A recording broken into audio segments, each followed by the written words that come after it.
Hi friends, కరివేపాకు చూడండి ఫ్రెష్గా ఎంత నవనవలాడుతుందో. కరివేపాకు పొడి చేద్దామని అడిగితే మా అత్తమ్మ తెచ్చిచ్చింది. దీంతో ఈరోజు కరివేపాకు పొడి చేస్తున్నాను.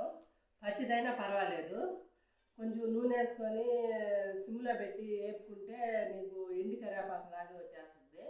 దీంట్లో కావాల్సినవి మినపప్పు, ధనియాలు, జీలకర్ర, తెల్లగడ్డ. ఈ కరివేపాకు దోరగా వేయించుకొని తీసి పక్కన పెట్టేసుకొని మినపప్పు, ధనియాలు, జీలకర్ర అవి కూడా దోరగా వేయించుకొని పక్కన పెట్టేసుకొని చల్లారిన తర్వాత ఇవన్నీ మిక్సీ పట్టేసుకొని లాస్ట్లో తెల్లగడ్డ వేసుకుంటే సూపర్గా ఉంటుంది. మనకి ఆరోగ్యానికి కూడా చాలా మంచిది.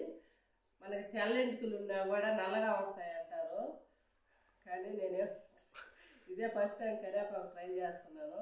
నచ్చితే లైక్ చేయండి, షేర్ చేయండి.